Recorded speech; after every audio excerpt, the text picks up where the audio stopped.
నమస్కారం ప్రజలరా. నిన్న రాష్ట్ర ప్రభుత్వం తెలంగాణ మొన్న చేసిన సర్వే దాని రిజల్ట్స్ బయటికి ఇచ్చింది.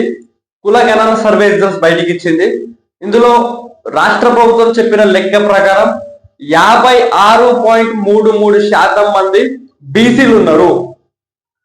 అంటే అధికంగా ఉన్నది బీసీలు అని వాళ్ళు ఒప్పుకున్నారు, ప్రభుత్వం ఒప్పుకుంది, ప్రజలు కూడా ఒప్పుకోవాల్సిన అవసరం ఉంది. మిగతా ప్రజలు ఎవరైతే ఉన్నారో లేదు మేము ఎక్కువ మేము తోపుతురు అనుకునే వాళ్ళు ఒప్పుకోవాల్సిన అవసరం అయితే ఉంది. ఒకసారి నిన్న ఉత్తమ్ కుమార్ రెడ్డి గారు చెప్పిన రిపోర్ట్ అంతా పరిశీలిస్తే ఓవరాల్ గా తెలంగాణ జనాభా 3.7 కోట్లు. ఇందులో కుటుంబ సర్వేల పాల్గొన్న జనాభా 3.54 కోట్లు. మొత్తం 1,16,00,000 కుటుంబాలు ఉంటే అందులో 1,12,00,000 వరకు కుటుంబాలు సర్వేలో పాల్గొన్నాయి, ఇంకో 3 లక్షల వరకు కుటుంబాలు పాల్గొనలేదు. అంటే దగ్గర 16 లక్షల మంది కుటుంబ సర్వేలో పాల్గొనలేదంట. 1,00,000 ఇళ్లకు తాళం వేసి ఉందంట. సర్వేకి వెళ్ళినప్పుడు ఇంకొక 1,60,000 మంది సర్వేని వ్యతిరేకించారు. అంటే ఓవరాల్ గా 3.54 crores మెంబర్స్ దగ్గర, అంటే 3,54,00,000 మంది దగ్గర రిపోర్ట్ తీసుకొని 97% తోని ఏ కుటుంబం ఏ కులం ఎంత ఉందని చెప్పింది. ఇందులో ఎస్సీ 17% ఉన్నారు. మీ కింద నేను ఇస్తా 17%లో జనాభా వాళ్ళు చెప్పినంత జనాభా ఎంత ఉందని. ఎస్టీ 10.33%, అంటే 4-5% ఏదో ఉంది. బీసీ ముస్లిమ్స్ బీసీస్ కాకుండా ఇండియన్ క్రిస్టియన్స్ బీసీ గమనిస్తే 46.23% ఏదో ఉన్నట్టుంది. 46.25% హిందూ ముస్లిం ఇతర బీసీస్ ఉన్నారు. ముస్లిం బీసీస్ తీసుకుంటే 10.08, అంటే 10.08% ముస్లిమ్స్ ఉన్నారు వీళ్ళు ఇచ్చిన సర్వే రిపోర్ట్స్ ప్రకారం. ముస్లిమ్స్ ఓవరాల్ గా మైనారిటీస్ చూసుకుంటే 12.28 చేంజ్ లో ఉన్నారు. 2 చేంజ్ ఏదో ఓసీస్ ఉన్నారు ముస్లిమ్స్ లో.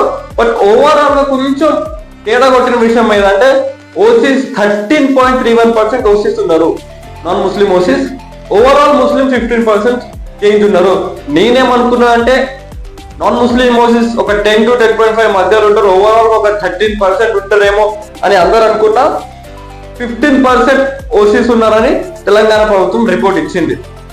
ఇందులో 50.41% ఎవరు పురుషులు ఉన్నారు. 49 చేంజ్ ఏదో మహిళలు ఉన్నారు. 0.04 చేంజ్ ఏదో వీళ్ళు ట్రాన్స్జెండర్స్ ఉన్నారు.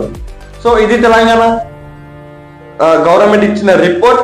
తెలంగాణ గవర్నమెంట్ మాట ఇచ్చింది, రేవంత్ అన్న గవర్నమెంట్ ప్రభుత్వంలోకి రాకర ముందే మాట ఇచ్చింది, కులగణన సర్వే చేపట్టి ఖచ్చితమైన రిపోర్ట్ ఇస్తామని చెప్పింది, ఇచ్చింది. ఇప్పుడు దీని ద్వారా మనం బీసీలం మన బలం ఏందో మనకు తెలుసు. ఇప్పుడు ఎవరెంత ఉన్నారో తెలుసు. వాళ్ళందరూ కలిపిన మనంతా కాలేరని కూడా మనకు తెలుసు. సో మనందరం ఒకటై మనకు కావాల్సిన హక్కులు మనం జమ చేసుకోవాలా, మన సీట్లు మనం తీసుకోవాలా, మన ఓట్లు మనం వేసుకోవాలా. ఖచ్చితంగా ప్రతి పార్టీని మీరు డిమాండ్ చేయాలా. కాంగ్రెస్ కానీ, బీజేపీ కానీ, బీఆర్ఎస్ కానీ, ఇంకే పార్టీ అయినా సరే వాళ్ళు దగ్గరకు వచ్చినప్పుడు మీ టికెట్ బీసీలకు ఇస్తాం, మాకు 56% ఉన్నాం కాబట్టి మాకు 56% టికెట్లు మాకు కావాలా, 60 సీట్లు మేము నిలబడాలని మీరు ఖచ్చితంగా గొంతెత్తి చెప్పాలా. మినిమం 60 సీట్ల తెలంగాణలో మనం నిలబడితేనే మన హక్కుల కోసం మనం పోరాడగలుగుతాం. 60 సీట్లు బీసీలకే ఇవ్వాల్సిందని ప్రతి పార్టీకి మీరు చెప్పాలా. బీసీలకి ఇస్తేనే ఓటేస్తామని చెప్పాలా. అప్పుడు మాత్రమే మన బీసీలో మనం ముంగడికి వెళ్తాం. లేదంటే మళ్ళీ అవే అగ్రవరకు కురాలా, వాళ్ళ కాళ్ళ కింద చెప్పులక బతకాల్సి వస్తుంది. తెలంగాణ ప్రభుత్వం, రేవంత్ అన్న ప్రభుత్వం నాకు తెలిసి ఇది ఒక దేశానికి ఆదర్శం ఇచ్చింది. ఈ రోజు సర్వేతోని దేశం అంతా కూడా ఇదే ఫాలో అవుతుంది. రేవంత్ అన్న కూడా అందరిపైన గౌరవంతో ఇప్పుడు వచ్చే సర్పంచ్ ఎలక్షన్స్ లో బీసీలకు రిజర్వేషన్ 42% మినిమం పెడతారని కోరుకుంటూ రేవంత్ అన్న గారి పైన నమ్మకం పెట్టినాం కాబట్టి ఆయన ఈరోజు సర్వే చేసిండు. అదే సర్వే రిపోర్ట్స్ లో సర్పంచ్ ఎలక్షన్స్ లో 42% రిజర్వేషన్ ఇస్తాడని నమ్ముతున్నాం. నమ్మినట్టుగానే రేవంత్ అన్న చేసామని మాకు తెలుసు. మిగతా దేశంలో ఉన్న సెంట్రల్ గవర్నమెంట్, బీజేపీ గవర్నమెంట్ కూడా ఈ విధంగా అడుగులేయాలని కోరుకుంటూ యాజ్ ఎ బీసీ చాలా ప్రౌడ్ మూమెంట్ ఇది మనందరికీ. మన రిపోర్ట్స్ మనకు వచ్చినందుకు